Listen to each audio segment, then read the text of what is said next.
Inilah aktivitasku setelah pulang prakerin.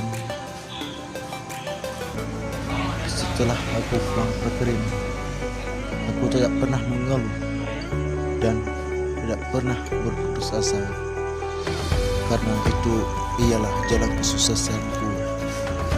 Dan aku tidak lupa pula untuk mengontrol sawah-sawahku. Ayah sudah lama tiada.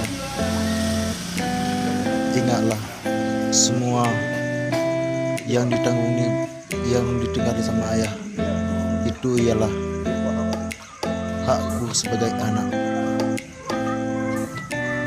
Inilah jalanku untuk menguasai apa yang telah ayahku perbuat.